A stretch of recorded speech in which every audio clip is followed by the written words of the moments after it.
com muita alegria e satisfação que desejo saudá-los com a paz do Senhor. Queridos irmãos, abramos nossas Bíblias no livro de Gênesis, no seu capítulo de número 25, e no verso de número 20, 21 e depois o verso de número 26. Enquanto os irmãos abrem as vossas Bíblias, eu quero expressar a Deus a minha gratidão por esta oportunidade, agradecendo a Deus, ao pastor desta igreja, pastor Ednei, por confiar a responsabilidade de estarmos falando a palavra do Senhor nesta noite. O capítulo de número 25, versículo de número 20, está escrito assim: E era Isaque de 40 anos, quando tomou por esposa a Rebeca, filho de Betuel, o arameu, de Padan-aram, irmã de Labão, o arameu. Isaque orou ao Senhor por sua mulher, porque ela era estéril, e o Senhor lhe ouviu a oração, e Rebeca, sua mulher, concebeu. Versículo 26, depois nasceu o irmão, segurava com a mão o calcanhar de Esaú, por isso lhe chamou Jacó. E era Isaque de 60 anos, quando Rebeca deu à luz. Amém? Meus queridos irmãos, nós, quando estamos diante deste texto, nós entendemos este homem chamado Isaque. Todos que são amantes da Sagrada Escritura sabem muito bem que ele era filho de Abraão. E Deus tivera feito uma promessa a Abraão. E o texto sagrado, então, nos vai mostrar que Isaque, este agora, casou-se com uma moça por nome Rebeca. Muito bem. Mas o texto sagrado vai deixar bem claro que Rebeca, ela não podia ter filho. É interessante nós observarmos agora que Isaque começa a orar pela sua esposa. O propósito da oração de Isaque era que Rebeca tivesse um filho. Ora, Rebeca tinha um problema de esterilidade, ou seja, não tinha como gerar filho. Mas o que me chama a atenção, que o verso de número 20 diz assim, que quando Isaque começou a orar por Rebeca, ele tinha 40 anos de idade. E o que me chama a atenção dentro deste texto também é a persistência de Isaque.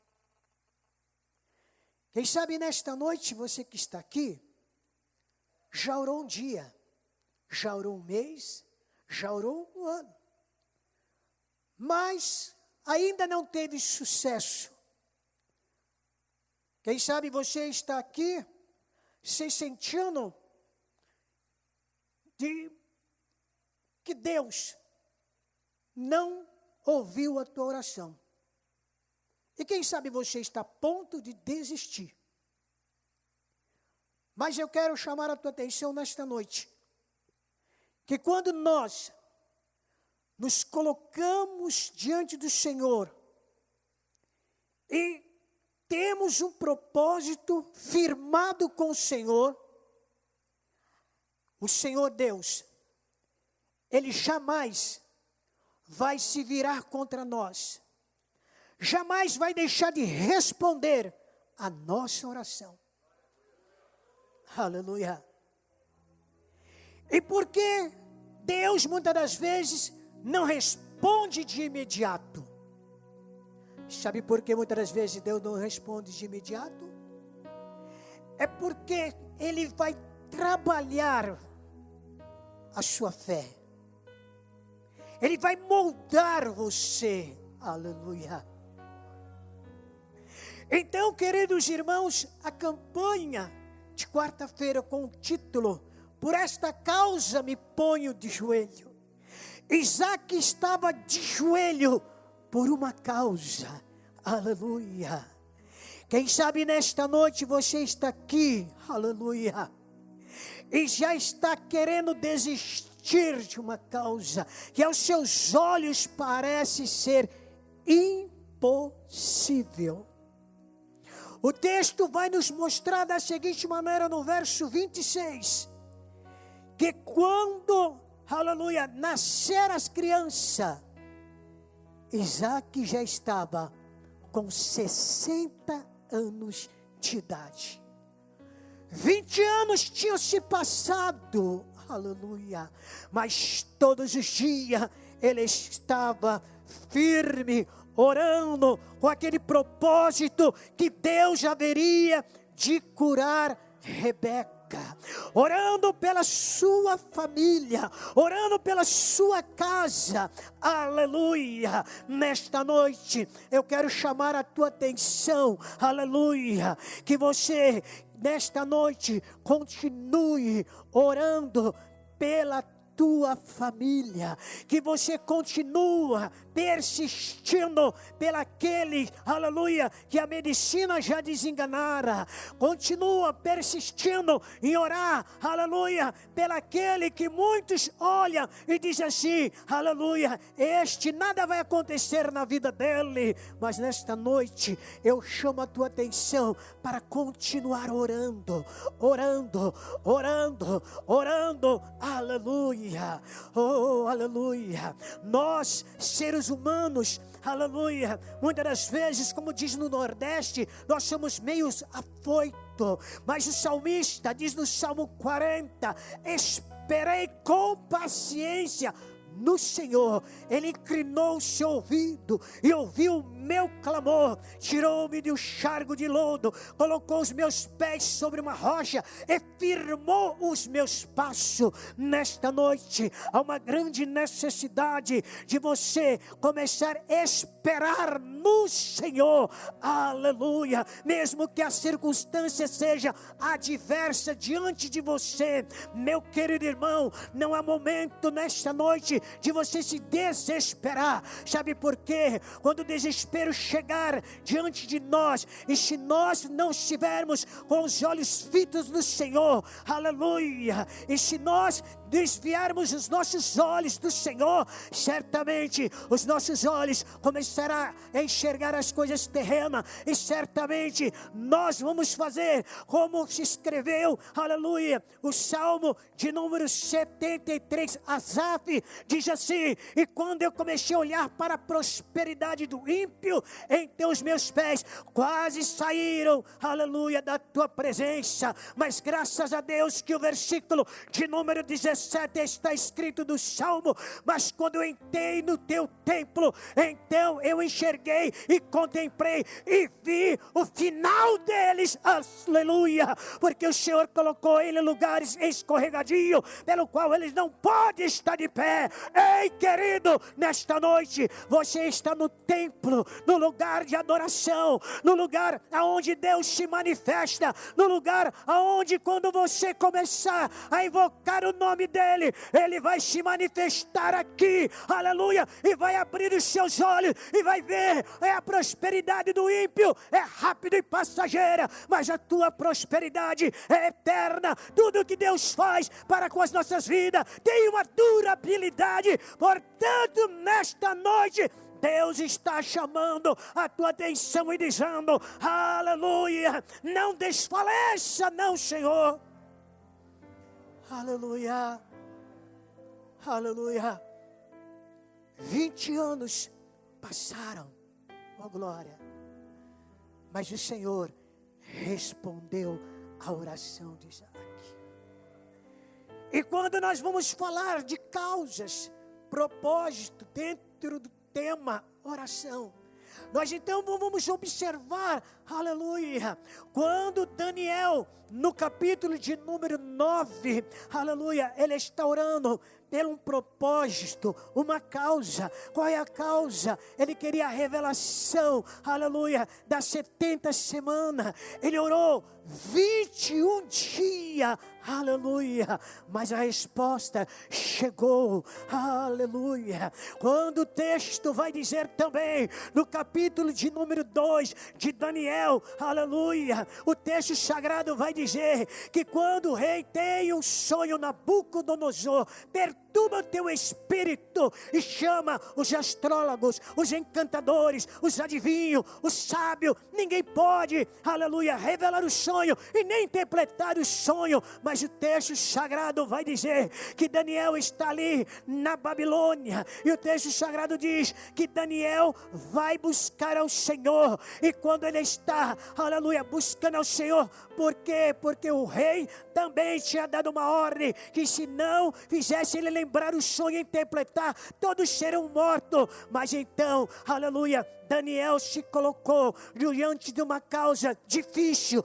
de uma causa impossível aos olhos humanos, mas ele tinha um propósito firmado em buscar ao Senhor, e quando ele começou a orar, aleluia, o Deus do céu se manifestou de maneira esta, que o Deus do céu revelou o sonho a Daniel, mostrando para nós, aleluia, que aqueles deuses pelo qual, aleluia, os babilônicos adoravam, aqueles deuses eram apenas deuses de lata, de madeira, de bronze, de barro. Deus que, aleluia, tinha olhos, mas não via, tinha boca, mas não falava, tinha ouvido, mas não ouvia, tinha pés, mas não andava. Mas o Deus de Daniel, aleluia, que Daniel firmou um propósito em buscar, é o Deus que fala, é o Deus que vê, é o Deus que ouve, é o Deus que vai responder a tua oração, por mais difícil que pareça, aleluia, o momento em que você esteja vivendo, ou nesta noite, o Deus do céu está aqui, e quem está em cima manda, quem está em cima controla, quem está em cima maior, quem está em cima pode, quem está em cima governa, quem está em cima nesta noite, Ele está operando, aleluia, em causas impossíveis. Oh, glória a Deus, aleluia, aleluia. Um dia, uma mulher está em agonia, a sua alma está triste, aleluia.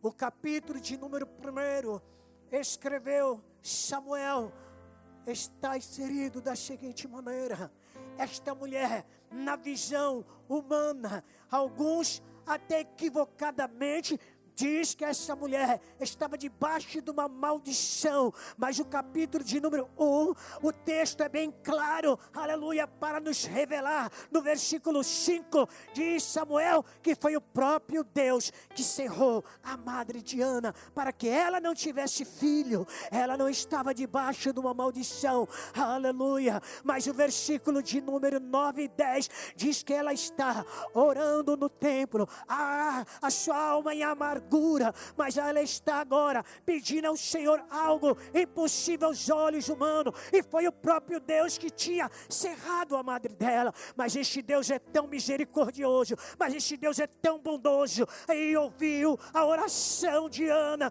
viu, aleluia, a sua tristeza de alma, e o Senhor Deus abriu a madre de Ana, e Ana ficou grávida, e Deus vai fazer um milagre muito maior ainda, aleluia. Ela quer simplesmente um filho, muito bem, mas diante da crise que Israel vivia, o Senhor deu um filho, e este filho teve um ministério tríplice, foi profeta, sacerdote, aleluia, coisa mais linda que pode se enxergar, foi juiz de Israel. A crise era moral, a crise era espiritual, aleluia, o povo tinha se apostatado, mas Deus levantou, por causa de uma oração, de uma mulher, aleluia, que lutou pelo propósito e uma causa impossível, os céus se abriram, e Deus mudou a história daquela nação, e calou a boca daquela que era sua rival. E por essa razão, nós olhamos no livro de Samuel, nos 2 livros,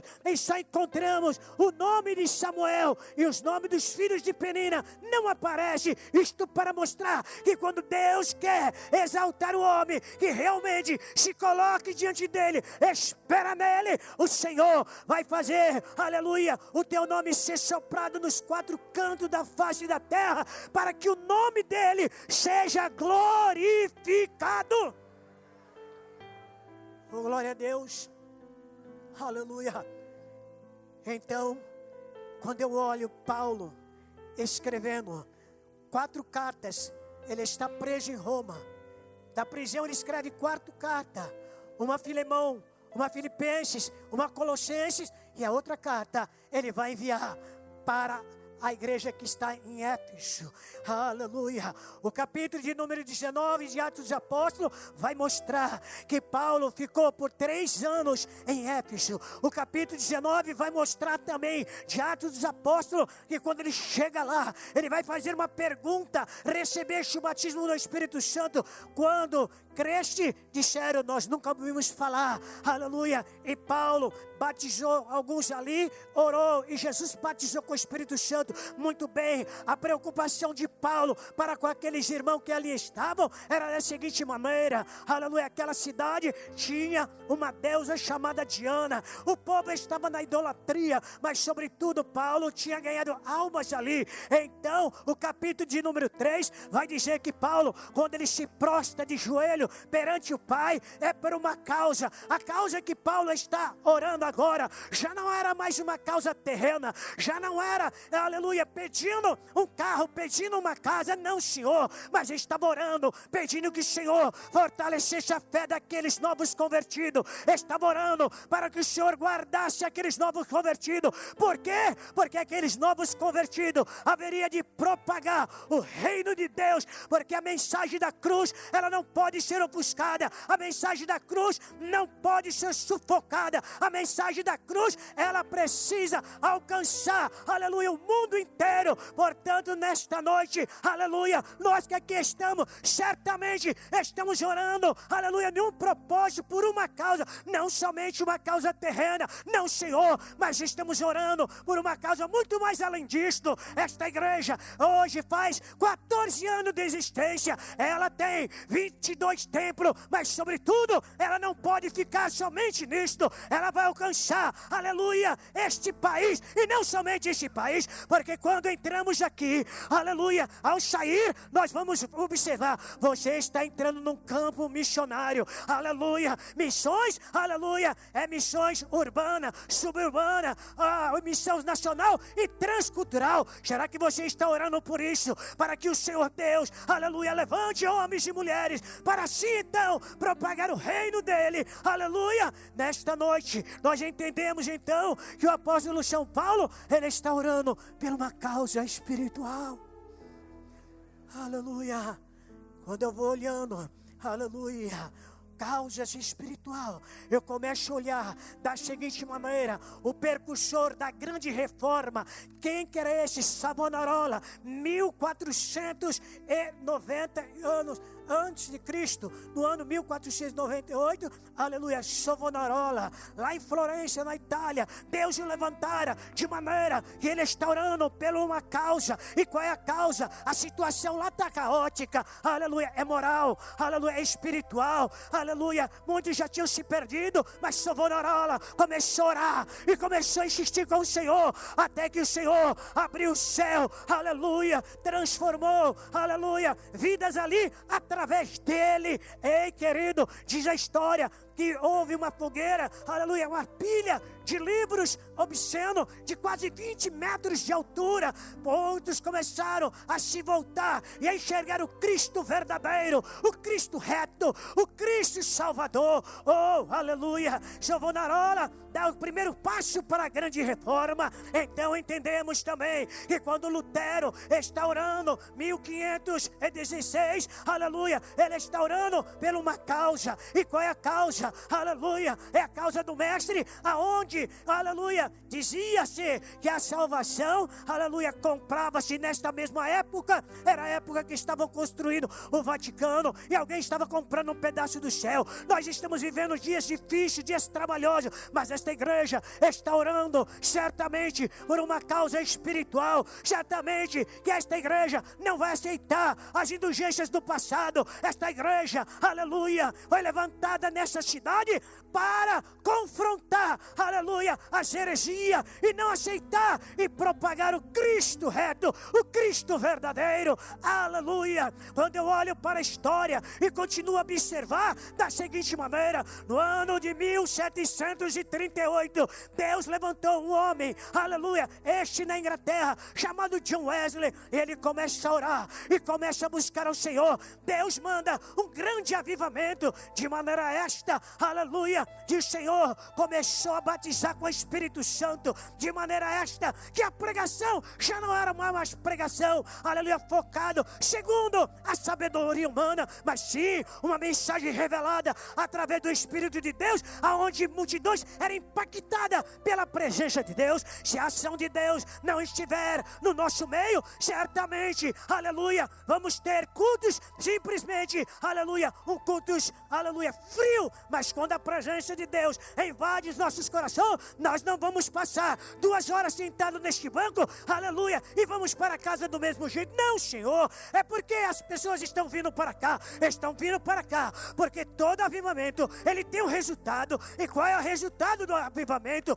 O primeiro resultado é: as pessoas começam a se arrepender dos seus pecados e começam a enxergar Cristo, o verdadeiro Salvador. E certamente a estas mesmo também começa o fruto do avivamento. Esta pessoa começa a anunciar Cristo. Por quê? Porque esta pessoa se sente incomodada e começa a sentir a dor do próximo, sente a dor daquele que estão caminhando para o inferno. E nesta noite Deus quer fazer isto diante de você. Oh, glória! Quando eu olho a história, aleluia, 1906, aleluia, quando o adversário estava lutando contra a igreja, sabia o que vai acontecer? Lá na Rua Azusa, aleluia, 4 homens se colocaram à disposição do mestre e começaram a orar, e começaram a pedir: Senhor, manda um avivamento, Senhor, comece a interceder por uma causa espiritual. Eu intercedo nesta noite também por esta causa, e ele está intercedendo, de maneira que Deus mandou um grande avivamento na Rua Azusa. Oh, aleluia! Eu não sei se você está sentindo o que eu estou sentindo aqui, mas eu sei que a mão de Deus está estendida neste lugar. A presença de Deus é real aqui. Aleluia! Não é ninguém sendo levado pela emoção, não. Aleluia! Ele está aqui. Aleluia! Eu vou caminhar para o término das minhas palavras. Oração com um propósito espiritual, por uma causa espiritual. O capítulo de número 17, o maior avivalista de toda a história. João capítulo 17. Jesus, na oração sacerdotal, ele vai fazer uma oração com um propósito. Aleluia. A causa que está diante dele. Ele vai dizer, aleluia, na sua oração: Senhor, eles não são do mundo, como eu também não sou. Guarda eles do mal. Versículo 20 ele disse: não rogo somente por este, mas também por aqueles que vierem a crer em mim por intermédio da sua palavra. Foi a oração que Jesus fez. Aleluia, aleluia. Ele está com um propósito firmado, de maneira esta, orando pelaquela igreja que se iniciou com apenas 12 crentes, e na perca de um, porque escolheu um caminho mau, ficaram 11, mas Matias foi colocado no lugar de Judas. Aleluia. Aquela igreja que começou a avançar, e aquela igreja chegou em Nova Friburgo. Aleluia, aleluia. E aquela igreja ainda não saiu, porque o fruto daquela igreja está aqui até o dia do arrebatamento da mesma. Portanto, nesta noite, aleluia, eu chamo a tua atenção nesta noite, aleluia, para afirmar este propósito, então, aleluia, de começar a orar por uma causa muito importante. É importante carro, é importante sim. É importante a comida, é importante. É importante você ter um abrigo, sim. Mas eu quero concluir, aleluia, no capítulo de número 6, no versículo de número 33, está escrito, Mateus deixou: buscai primeiro o reino do céu, a sua justiça, e todas essas coisas vos serão acrescentadas. Os versos que antecedem dizem assim, aleluia, você, aleluia, vai olhando para as aves do céu, não semeia, não cega, olhe para os lírios do campo, aleluia, que o próprio Pai o vestiu, nem Salomão com toda a sua sabedoria. Quem é o homem que pode acrescentar um côvado à sua estatura? O Deus Todo-Poderoso, Ele está olhando para você, assim como Ele cuida das aves do céu, do lírio do campo. Será que não vai cuidar de você? Sim, vai cuidar sim. É Ele que tem o controle de tudo, é Ele que tem o governo de tudo, é Ele que estabelece reinos, move reinos, é Ele que é soberano. E nesta noite não tem o que Ele não possa fazer pela tua vida. O que eu preciso fazer então, pastor? Aleluia, você precisa fazer como Jorge Teofilde fez. Aleluia, Senhor, dai-me almas, ou se não, tira a minha. E sabe o que vai acontecer? Jorge Teofilde torna-se um dos grandes pregadores. O que precisa fazer? Precisa fazer como Moody. Quando Moody ouve uma conversa entre duas pessoas dizendo, Deus, será que levantará um homem para mudar a história? Moody disse assim, eu serei este homem. E Moody foi este homem do século XIX. Aleluia. O que poderei fazer? Uma criança fez, diz a história, da seguinte maneira, aleluia, de uma excursão da América para a Inglaterra. E quando foram para a Inglaterra, aleluia, foram visitar um museu. O museu era a casa de quem? Era a casa de John Wesley. E aquela caravana vai muito bem, as crianças estão ali e de repente entram, percorrem, olham tudo, as crianças voltam para dentro do ônibus e de repente aquele que estava conduzindo aquela caravana contou as crianças e faltou uma criança. Então voltou e foi procurar, aleluia, naquela casa que se tornou museu e achou a criança no quarto. Estava ao lado da cama com os joelhos aonde, aleluia, John Wesley orava. E ele começou na sua oração. Qual era então a causa? A causa era, faça de novo, Senhor, faça de novo, Senhor, faça de novo, Senhor, faça de novo, Senhor. E o que vai acontecer? Deus vai fazer de novo, vai usar aquela criança, aleluia. E Billy Graham tornou-se o maior pregador do século 20 e do 21. A história fala dele. Faça de novo, Deus pode fazer de novo, Deus pode fazer, Deus pode fazer. Quantos creem que Deus pode fazer nesta noite? Quantos creem? Levante as tuas mãos e dê glória a Ele, dê glória ao nome dEle, porque Ele pode fazer. Andaraba, xandaraba, aleluia, aleluia. Que Deus os abençoe, que Deus os guarde, que o Espírito Santo continue falando fortemente aos vossos corações. Amém.